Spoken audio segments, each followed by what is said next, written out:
Most of us go to work wanting to do a good job and get along with our peers. But eventually, many of us encounter a backstabber, that specific type of colleague who uses manipulation, credit stealing, or subtle sabotage to get ahead. When you realize a coworker has betrayed your trust, your first instinct is likely a mix of shock and fight or flight adrenaline. However, reacting emotionally is exactly what a backstabber wants. It makes you look unstable and them look like the victim. Today, we are looking at how to neutralize this behavior safely. We're moving beyond office drama and looking at the psychological evidence of how to protect your career and your peace of mind. Phase 1: The power of radical documentation. The first rule of neutralizing a backstabber is that he said, she said never wins in a corporate environment. Research into workplace conflict shows that the person with the most organized data usually wins the HR dispute. The moment you sense a shift in a colleague's behavior, you must start a contemporaneous log. This is a private record of dates, times, and specific actions. If they took credit for your idea in a meeting, write down who was there and what was said. But documentation isn't just for you, it's for your communication with them. You must transition all verbal agreements into what I call the paper trail of clarity. After every informal conversation with this person, send a follow-up email. Try saying this: "Hi, name, just to make sure we're on the same page from our chat earlier. I've noted that I will be handling the data analysis while you take care of the presentation slides. Let me know if I missed anything." This isn't aggressive, it's professional. But for a backstabber, it is a checkmate. You have now made it impossible for them to claim they didn't know or to pivot the blame onto you later. Phase 2: The BIFF response. When you eventually have to confront them, and you likely will, do not use emotional language. Avoid saying things like, "Why are you doing this to me?" or "You're being so mean." This gives them power.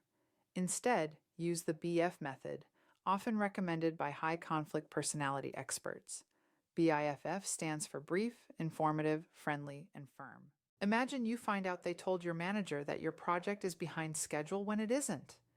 Don't storm into their office. Walk in calmly and say, "I heard there was some confusion regarding the project timeline in your meeting with Sarah.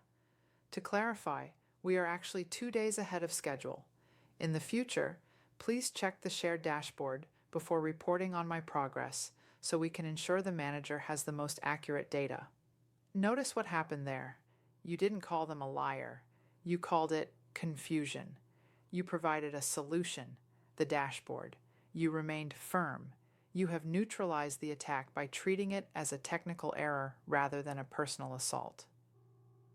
Phase 3: Strategic distancing and gray rocking. Psychologists often suggest a technique called gray rocking when dealing with manipulative personalities. The goal is to make yourself as uninteresting as a gray rock. Backstabbers often feed on information. They use your personal life, your venting about the boss, or your future career goals as ammunition. To neutralize them, you must put them on an information diet. If they try to bait you into complaining about the company, use a non-committal pivot. Example: they say, "Can you believe how disorganized this new VP is? What do you think?" You respond, "I'm still getting used to the new workflow, honestly. Speaking of the workflow, do you have that report ready?" By staying focused strictly on the work, you take away their ability to misquote you or use your opinions against you. Phase 4: Building a wall of support. Backstabbers thrive in shadows and silos. They succeed when they are the only ones talking to the boss about your performance. To counter this, you need to diversify your professional relationships. Industrial and organizational psychology emphasizes the importance of social capital.